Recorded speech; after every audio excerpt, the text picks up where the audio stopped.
If you rate me, me rate you. Murder up on my mind up, you full up a Draco. Show too much love, then we take your feed at. Welcome to Owen Allen Media. Squash Mr. Andre Maurice Whitaker is facing serious immigration and legal troubles in the US following his February 24 arrest in Miami. After being caught with a modified Glock 19 and a Glock 35 pistol, Squash was handed over to the US Immigration and Custom Enforcement, as we all know as ICE.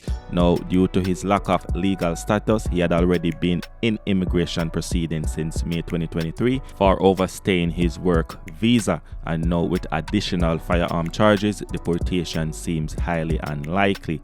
Now, with Donald Trump pushing for stricter immigration enforcement ever since he took office, Squash case falls directly into these policies aimed at removing undocumented individuals with criminal charges. Trump has consistently advocated for a zero-tolerance approach towards immigrants with any criminal history, and that makes Squash deportation situation seems more highly unlikely, like it's a certainty that it will happen. But of course, Squash can lawyer up and have him lawyer fight the deportation, but given, his immigration status, the severity of the charges, it will be a uphill battle for Squash to be able to fight this one, and this will have a big impact on Squash career, because if Squash is deported from the US back to Jamaica, a deportation like this could bar Squash from returning to the US for at least 10 years or permanently, depending on the outcome of his case. And this would be a huge blow,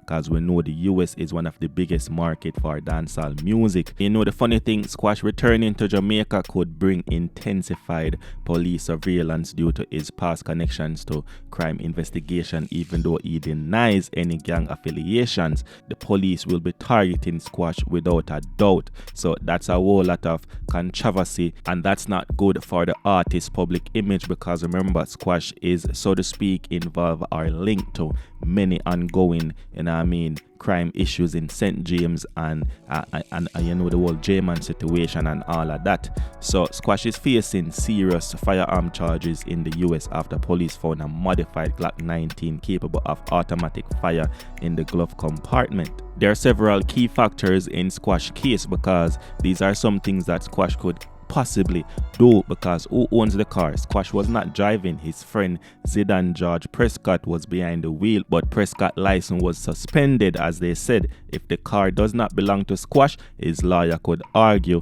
that he had no knowledge of the weapons. However, if Squash fingerprints are found on the Glock or the holster, it directly links Squash to the firearm, and that is very bad. In the gangster world, we know some man always take blame for the boss. So if Zidane take the blame as the driver, Zidane could just claim ownership of the guns, and say that the weapons were his, and this would help Squash, but only if the authorities find the story credible, However, since Squash was seen reaching for his waistband, and later a gun was found in a holster matching his waist size, it's harder to shift the blame on Zidane. So this is the thing, you have something named constructive possession versus actual possession. So police, if them find the gun upon you physically, you holding it and everything, which is not the case, them never find any gun on Squash body. Now, then you have constructive possession, means that if Squash wasn't physically holding the gun, if it was within his reach and control, he can still be charged, and the gun, being in the glove compartment right after Squash was seen reaching there, could be enough to probably convict the artist. Now, and another thing with me find very interesting, authorities say an FBI agent saw Squash earlier that day receiving a Glock 19 from someone under FBI surveillance. So Squash have somebody in his camp that the police them was watching, and this directly link Squash, to at least one of the guns, and make it harder to argue that he was unaware of the gun's presence in the car or anything like this that his lawyer might try to use. So as of now, it look really sticky and Squash, but as I say, if Zidane can take full responsibility, you know what I mean, for everything. Our squash lawyer can argue lack of evidence tying him to the guns. Squash could walk free or get a reduced charge, you know what I mean, like unlawful possession of a firearm without intent to use, and then probably ask for a plea deal, and that might be possible where Squash could plead guilty to a lesser charge in exchange for avoiding jail time, you know what I mean. But doing so, that would definitely mean that Squash will be heading back to Jamaica, you know what I mean. So it really looks sticky upon the artist, as me say, you see me.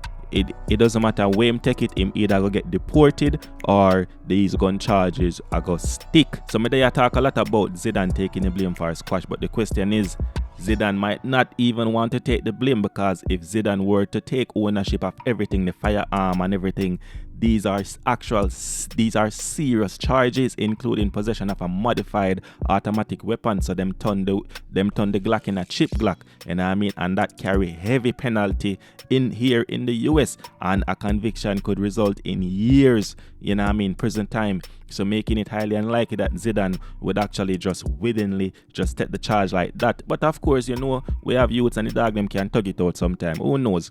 So, and there is no real guarantee that Squash or Zidane will walk free from, you know what I mean, from all of this, because even if Zidane take the blame, Squash was seen handling the gun and wearing a matching holster, you know what I mean. The prosecutor could still argue constructive possession, meaning both men had access to the gun and they should be charged. And we know prosecutors here in the US do not like black people, you know what I mean. So that could just be one of them things that, oh, them boy left around with them coming in a Trump time, send them away, you know what I mean. No, we're not going to easy upon them. So any little thing like that could have gone. But as me say, me not pray, me not preach no downfall from no youth, me not preach no downfall from no get a youth or anything like that, you know what I mean. We still wish the best for the youth them.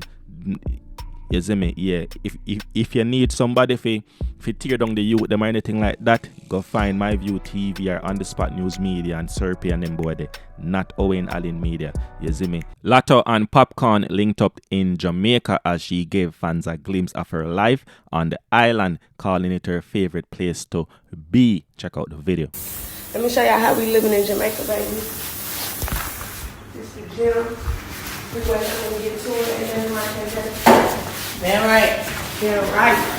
Let me hop in the steam. But I ain't gonna do that right now because my hair. I'm trying to preserve this kind of song. You see it? You see it? Burning good calories on this. What is it? Monday morning? It's on a Monday. Monday morning, baby. You see the view? You see the view?